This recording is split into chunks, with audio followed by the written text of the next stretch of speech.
In the first part of this two-part series on gamification and flow, we discussed how games foster the 7 elements of flow in the acronym ACTIONS. In this part, we're going to discuss how we can gamify our real lives to enter flow more consistently. Many students and young adults are following the standard path of life, going to school, getting good grades, getting a 9-to-5, and retiring around 60. But they have no autonomy, no control over the game themselves. They feel they are being played rather than playing the game. At this point in our history, it should be entirely possible for an individual to build a self that is not simply the outcome of biological and social drives, but a conscious, personal creation. And one of the most important aspects of building autonomy is coming in control at your skill of entering flow. Let's go through each of the 7 elements of flow and actions and discuss how we can gamify our real lives to enter flow more consistently.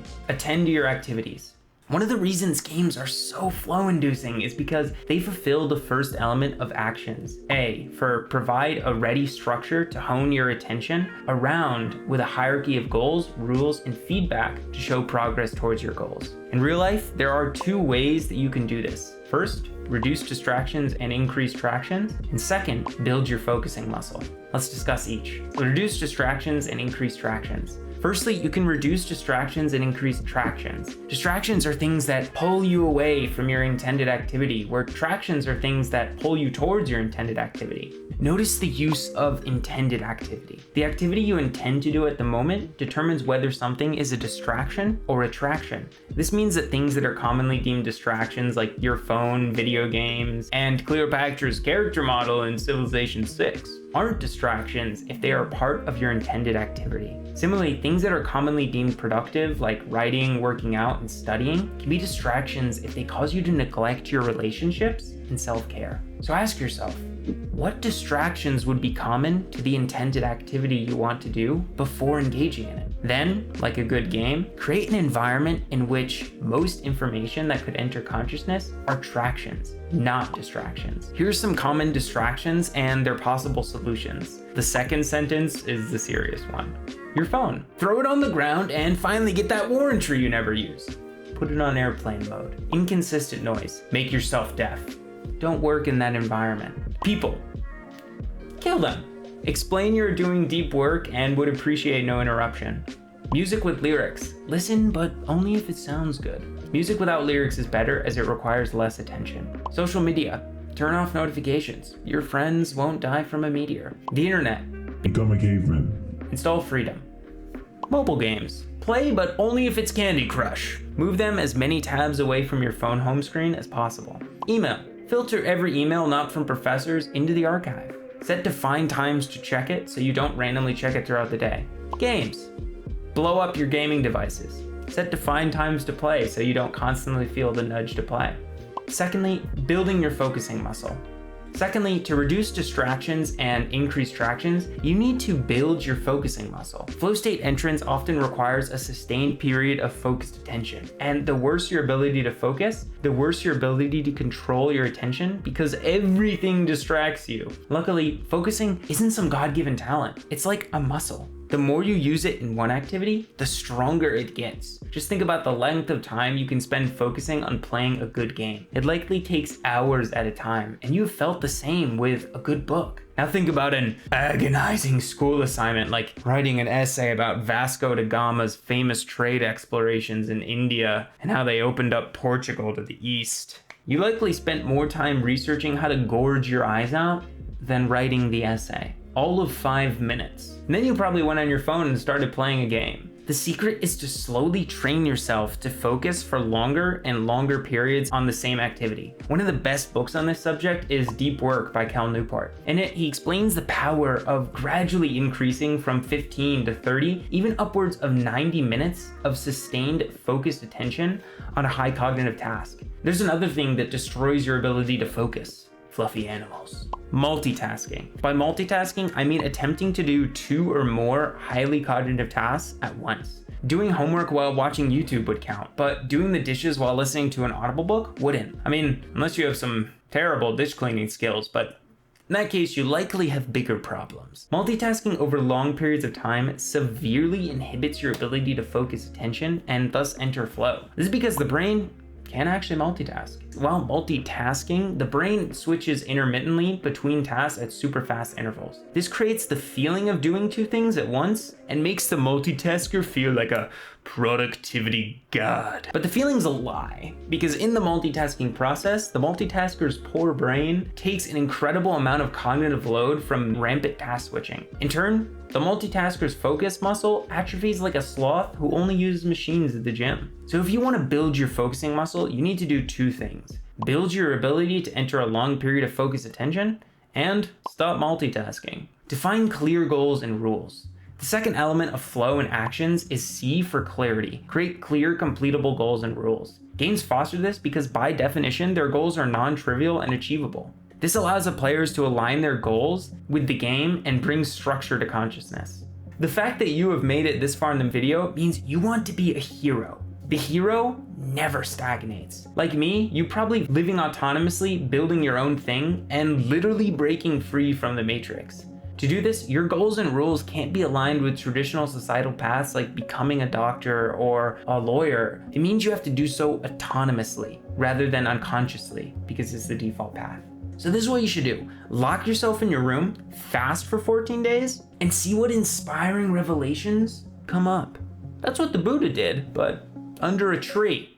In all seriousness, the best way to do this is to do some serious journaling and reflection. This is because journaling allows you to uncover your values, emotional, and thinking tendencies, and how certain activities and people make you feel. Then you can use this knowledge to design the best life for you by coming up with epic goals and rules to live by, and creating a life that allows you to exemplify those goals and rules. By rules, I mean the values and virtues you show in your daily activities. For example, my values and hence rules for myself right now are rethinking, curiosity, passion, humor, friendship, and my virtues are patience, integrity, temperance, honor, and humility. I explained how I did this myself in the third part of my 3-part series on how I gamified my life to enjoy learning and studying. I went through the journaling exercises in Yukai Chao's 10,000 Hours of Play article to literally make my life into a game by uncovering the things mentioned before. Through creating these goals and rules, you give yourself a foundation to structure your attention around. But coming up with goals and rules isn't enough. Without clarity on how to pursue these goals, you will never make progress. This is why games have a hierarchy of explicit or implicit sub-goals to work towards, like collecting acorns in Animal Crossing, building libraries in Civ 6, or collecting all of the secret rubber ducks in some platformer. In real life, you can do the same by creating specific and actionable sub-goals as extensions of our high-order epic goals. For example, I broke down my epic goal of one day creating an online live core course around helping people leverage the power of gamification to make their real lives more enjoyable. YouTube videos like this one, blog posts, and further down into doing research by reading a specific book, article, or podcast, and inside of that, reading a specific chapter. This level of specificity gives me immense clarity on how to structure my attention while pursuing my goals, facilitating flow. Structure activities to fall into your Goldilocks zone. As discussed earlier, games fulfill the third element of flow and actions, T for Tau. An activity must fall inside of our Goldilocks zone, the zone in which the challenge of an activity and the relevant skills you bring to it are in balance. This is for two main reasons. They naturally balance challenge and a player's relevant skill, and they shift challenge in response to a player's relevant skill. In real life, however, many of the activities we do are either too easy they're boring or so hard they're frustrating. So we should take insight from games and ask two questions to enter the Goldilocks zone more often. Is the challenge of this activity and my relevant skill balanced? And secondly, if not, how can I shift the challenge to be more balanced to my relevant skill? For the first question, you can use the flowchart as a foundation. Ask yourself what feeling an activity gives you. This will give you clarity on how to shift the activity more towards flow. Shift challenge in response to relevant skill. If you're not in the Goldilocks zone, you can shift the challenge in response in two ways: increasing difficulty, or secondly, increasing complexity. Firstly, you can increase the difficulty of the activity. For example, take a feeling of intense boredom you have while sitting in your room on a summer's day. According to the flowchart, you must increase the challenge to enter flow. You could increase the difficulty by doing another more difficult activity entirely, or increasing the difficulty of your boring activity by making a game out of it. For example, you might play one of my favorite games. What stupid thoughts is the hunk of organic matter having today? This is a game where you bring awareness towards the thoughts going through your head and try and figure out what tendencies of thought you're having that day. In my case, it often has to do something with world domination or peanut butter. Increasing complexity. Secondly, you can add challenge by increasing complexity. Take writing, for example. As a beginner writer, creating a rough draft while focusing on communicating your main argument will likely be enough to get you into the Goldilocks zone. But as you become more and more skilled, you could start focusing on fleshing out the connections between your sub-arguments and your main argument, fostering a writer's voice or adding humor. All of these things will shift the level of challenge required in the activity in response to your new Goldilocks zone by adding complexity. Shorten and define your feedback loops. As discussed earlier, games fulfill the fourth element of flow and actions. I for iterate. Immediate, unambiguous feedback on how a person is progressing towards their goals allows them to iterate. They give players a foundation for structuring their attention through iterating on their actions to progress through their goals. In real life, however, feedback loops can be agonizingly long without intervention. Like the time it takes for a professor to grade an assignment. I have seen snails finish races faster with sloths than they grade. But it's not just in school. In real life, there are very few times when people reflect and iterate on the progress towards their goals. The only natural time points are at the New Year's and your birthday. That's 2 points of reflection in 365 days of existence. The solution I've found is to shorten feedback loops by setting your own system of reflection and iteration. I do this through a process I call lifestyle design, the art of crafting the best possible life for you. It requires you to learn about yourself and use this information to create the best consistent average day. There are many ways to learn more about yourself, but one of the most effective is through regular journaling and periodic reviews like weekly, monthly, quarterly, and yearly. During these reviews, I review my journals and reflect on the activities I enjoyed most, my biggest wins, my best learnings, and more. Then I plan my next week using everything I've learned from the reviews. The things I've learned during these reviews have been absolutely life-changing. I uncover what I value, my thinking and emotional tendencies, the experiences I reflect upon positively and negatively, and finally, the people I feel best surrounding myself with. If you'd like to see a blog post that goes more into depth on what I learned from this type of reflection, check out my 16th edition of Adelman's Infinite Play, reflecting on 2022. And if you want more advice on implementation, check out my video, Creating My Best Average Day with Obsidian Periodic Notes. Foster a sense of control over one's actions. As discussed earlier, games fulfill the fifth element of flow and actions. O for operate. Like an operator, you feel in control of your actions in an activity. Most of the time, we play games because we're intrinsically motivated to do so. This gives us a sense of control over our actions. If we want to foster this same sense of control outside of games, we once again need to go back to making the goals and rules of the game clear. We can only feel a sense of control over our actions when they align with our goals and rules. In other words, by ascending past biological and social controls and becoming autonomous individuals. Separate your attachment with time. As discussed earlier, games fulfill the sixth element of flow and actions. N for non-attachment with time. Detaching from time and becoming fully immersed in the present moment. I think it's safe to say almost no one has ever sat down to do a homework assignment and accidentally worked for 5 hours straight. But I have done a couple of things to promote detachment from time in real life. First, I often set timers for an activity to determine how long I should work. Usually this is 90 minutes because according to Andrew Huberman, professor of neurobiology at Stanford, 90 minutes is the longest we can focus on a highly cognitive task at one time. Timing myself in this way allows me to focus on the work itself rather than attending to when I should transition to another activity. Secondly, I relax my clinging to the passing of time in the first place. Usually, people are hyper attentive to what time it is because it reminds them of the ever-fleeting nature of their time on this planet and the infinite cosmic doom that awaits them in death's grasp. Woohoo! Every cynical undertone is made better with Mario.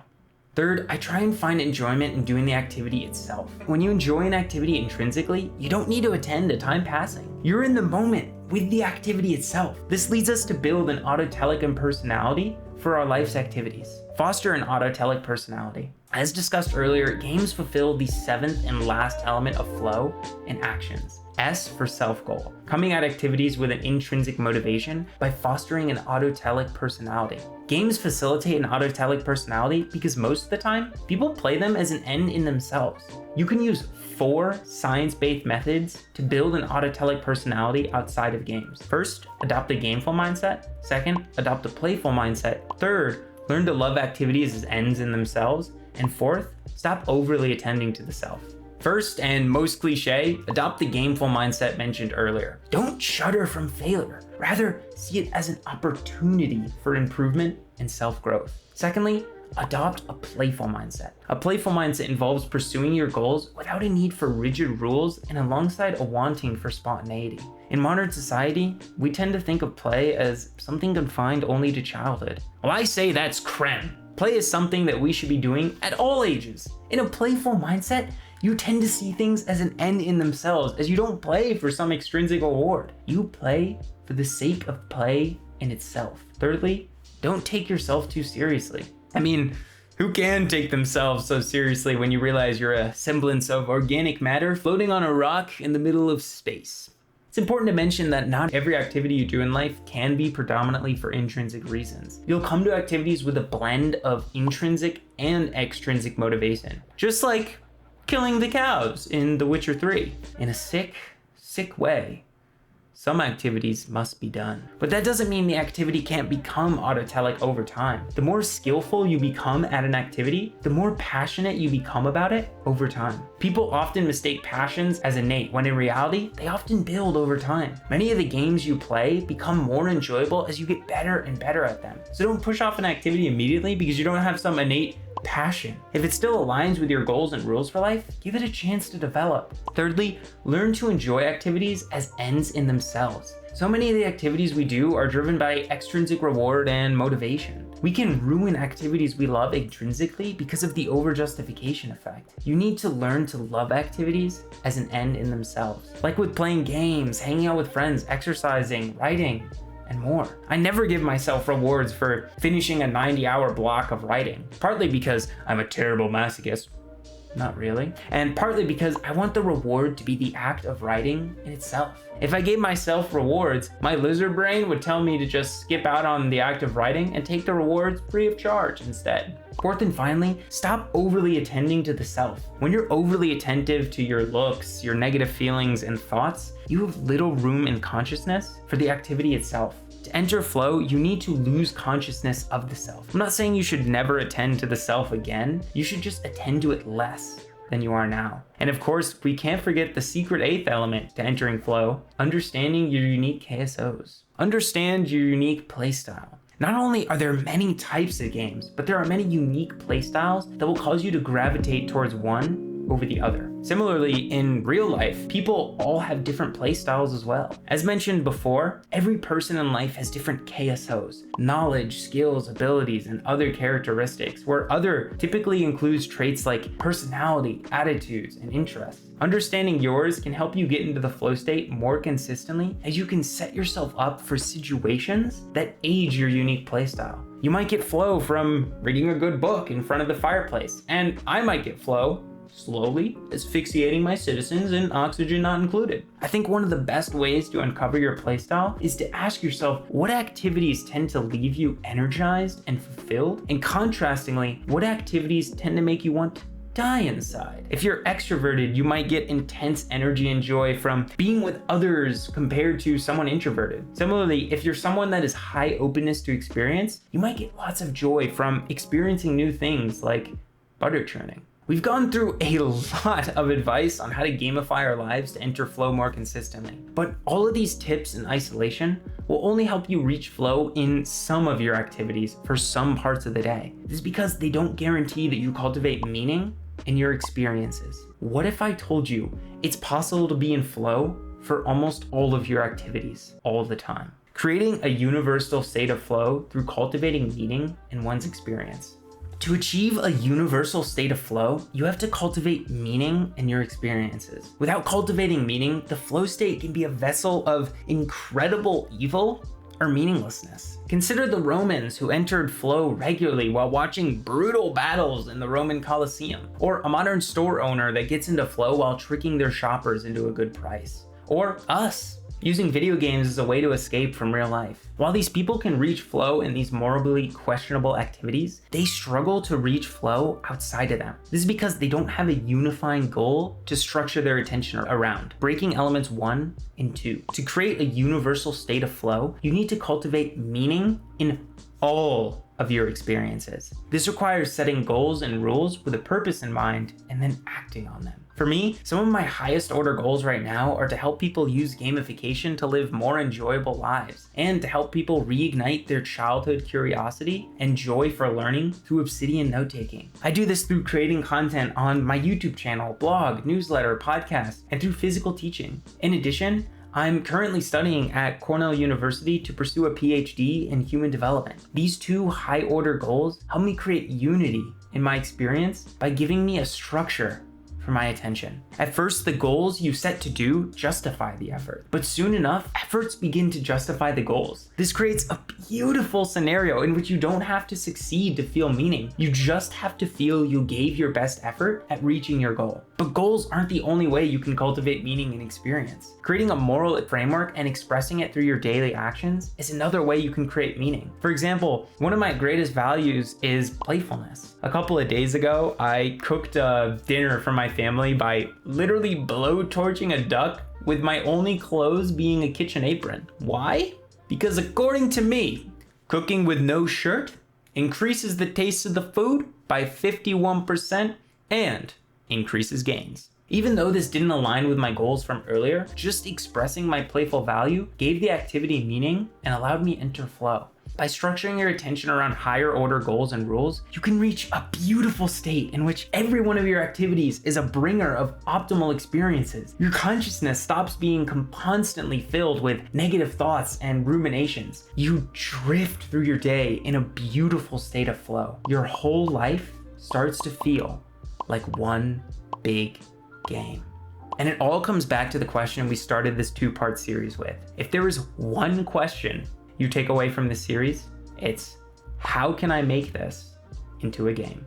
Be sure to check out my 3-part series on how I gamified my life to enjoy learning and studying. In part 1, I go through why games are so engaging. In part 2, I explain the differences between games and real life and how we can gamify our own life to be more engaging. And in part 3, I literally make my life into a game by going through Yukai Chao's 10,000 hours of play article. As always, have a fantastic rest of your day, and bye-bye.